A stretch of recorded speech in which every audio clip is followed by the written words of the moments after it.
Have you ever looked at a price tag and thought, wait, wasn't this supposed to be the cheaper option?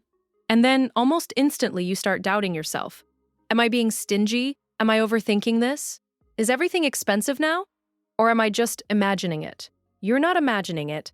Your brain is picking up on something real. The relationship between price and value has changed.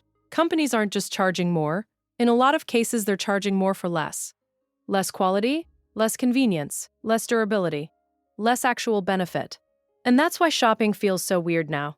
A lot of us are still making decisions based on old assumptions. We think we're choosing the practical option, the affordable option, the smart option, but more and more often we're paying premium prices for products that no longer deliver what they used to. So today, we're talking about 10 things that just aren't worth your money anymore, and more importantly, why they still manage to trick us into buying them. Let's start with fast food. Fast food used to be the ultimate backup plan. You were hungry, short on time, maybe low on cash, and it solved the problem. That was the deal. It wasn't perfect, but it was cheap, fast, and easy. Now a combo meal can cost almost as much as a decent lunch somewhere else. And that's the part your brain struggles with, because mentally, fast food is still filed under budget option. So when you pull into a drive-thru, you're not always making a fresh decision. You're following an old script, and companies know that. They're not just selling convenience, they're selling routine, familiarity, habit. But if the cheap meal now costs close to $20 and doesn't even feel satisfying afterward, is it still doing the job it was meant to do? For a lot of people, not anymore, a grocery store meal, a deli sandwich, even a basic meal prep option can now beat fast food on both price and quality. That's how much the math has changed. Then there's streaming. Remember when streaming felt like freedom? One affordable service, no ads, endless content, and finally a way out of cable. Now everything is fragmented. One show is on one platform, another is somewhere else, and if you want ad-free viewing, password sharing, or access to the full library, you have to pay even more. By the time you add it all up, you're spending a cable-sized amount for something that was supposed to replace cable. And it's not just the money, it's the mental clutter. Every subscription becomes one more thing to keep track of. Am I using this? Did I cancel that trial? Why am I paying for 3 different platforms and still can't find anything to watch?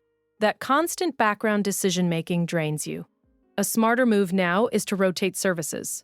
Subscribe to one for a month, watch what you want, cancel it, and move to the next. It's less convenient on paper, but it can save you a lot over the course of a year. Now let's talk about thrifting, because this one really stings.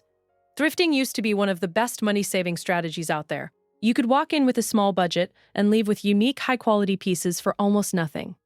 Now in a lot of places, thrift stores are packed with low-quality fast fashion, and the prices are high enough to make you stop and stare. Used polyester is being priced like it's a rare vintage find. What happened? Thrifting became trendy, social media turned it into a cultural event, demand went up, and prices followed. But the quality of what's available didn't rise with it. In many cases, it got worse. And the hidden cost is time. If you have to spend hours digging through racks to maybe find one good item, that effort is part of the price too. Thrifting isn't useless now, but it's no longer automatically the smartest choice.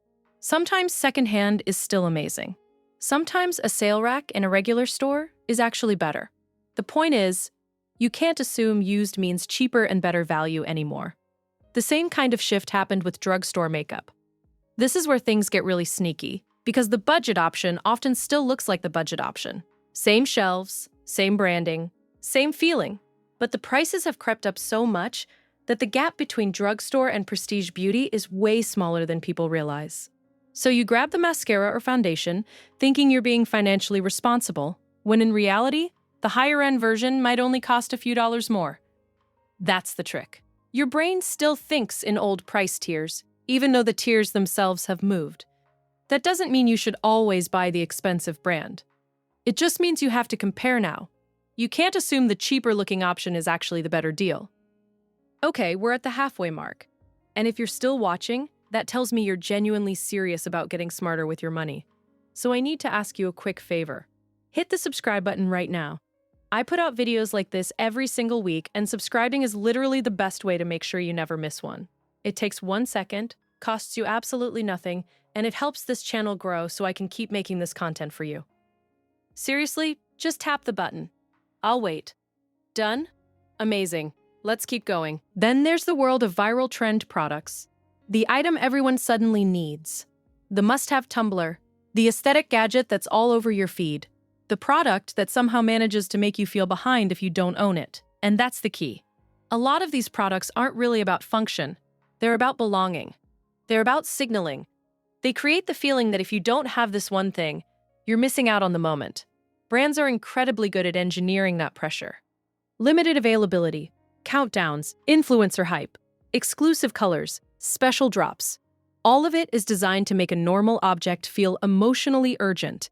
But if you strip away the hype, a lot of these products do the exact same job as a much cheaper version. The trendy water bottle doesn't hydrate you better. The viral accessory doesn't change your life. You're not paying for utility. You're paying for momentum, and momentum fades very quickly. Now let's get into protein snacks and wellness foods, because this category is full of expensive packaging pretending to be good health.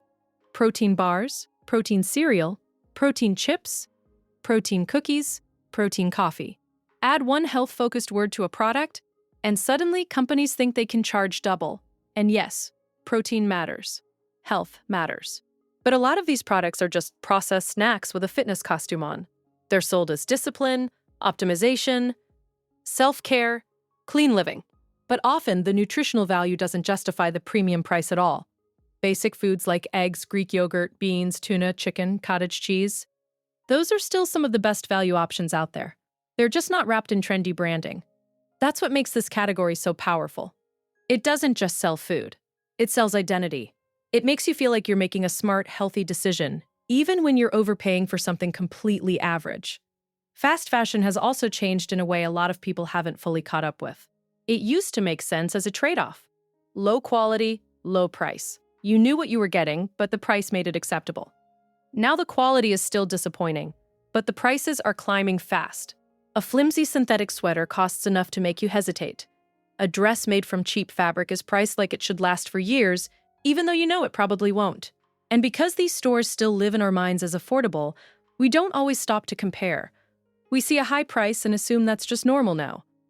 But if you're paying more for items that pill, stretch, fade, and fall apart, then the real cost isn't what you spend once. It's what you spend replacing them over and over. At some point, buying fewer things with better quality becomes the cheaper move, even if the initial price is higher. And on the opposite end, luxury fashion has its own problem. Luxury used to justify its prices with craftsmanship, exceptional materials, long-term durability, and prestige. Even if it was expensive, the product itself was supposed to feel undeniably better. Now more and more people are looking at luxury goods and asking a very reasonable question. If the price has exploded, why does the quality not feel better? In some cases, it feels worse. That's where the illusion starts to crack. A lot of luxury brands still sell the image of heritage and excellence, but some are relying more on brand power than product quality. The story is polished. The logo still carries weight. The price signals status. But the actual item doesn't always live up to what that price suggests. And when people compare newer luxury items to older ones and realize the older versions were often made better, that's not nostalgia, that's pattern recognition. Prestige used to come with quality built in. Now, sometimes it's mostly presentation. Then there's the category that may be the most deceptive of all, affordable luxury. These are the brands that market themselves as the thoughtful middle ground. Better than fast fashion, more ethical, more timeless, more refined, but still within reach. And that sounds ideal. Who wouldn't want that? The problem is that in many cases, the branding does more work than the product. Clean websites, neutral colors, sustainability messaging, minimalist design, elevated photography, it all signals quality before you even touch the item. Sometimes the product really is better, but sometimes it's just ordinary quality wrapped in excellent marketing. And because you believed you were making the smart, mature, informed choice, the disappointment hits harder. You weren't buying hype. You were trying to avoid hype. And finding out you still overpaid can feel worse than getting fooled by something obviously trendy. And finally, online shopping with shipping fees, taxes, and duties. This one might actually save people money by accident, because online shopping always starts with the fantasy price. You see an item, it seems reasonable, and your brain starts imagining it as yours. Then you get to checkout. Shipping, taxes, import fees, duties. Processing?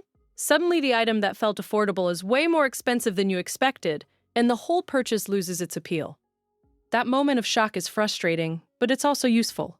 It forces you to ask whether you actually wanted the product or whether you just liked the idea of getting it at the first price you saw. A lot of abandoned carts are really moments of clarity. In a world built around frictionless buying, friction can actually protect you. When the final price forces you to slow down, reconsider, and back away, that's not failure. That's your judgment kicking back in. So what's the bigger takeaway here? It's not just that prices are higher, it's that the old assumptions no longer work. Fast food doesn't automatically mean cheap. Thrifting doesn't automatically mean value. Drugstore doesn't automatically mean budget. Streaming doesn't automatically mean simpler. Luxury doesn't automatically mean better. Wellness doesn't automatically mean healthier. The labels stayed the same. The reality changed. And that's why shopping feels so mentally exhausting now. You're trying to make decisions with a map that no longer matches the territory. So if you've been feeling suspicious every time you spend money, trust that feeling. If things seem overpriced, lower quality, less satisfying, and weirdly harder to justify, that's because a lot of them are. You're not being dramatic. You're noticing the gap between what something promises and what it actually delivers. And once you see that clearly, you stop spending on autopilot. You start asking better questions. You pause. You compare. You walk away more often.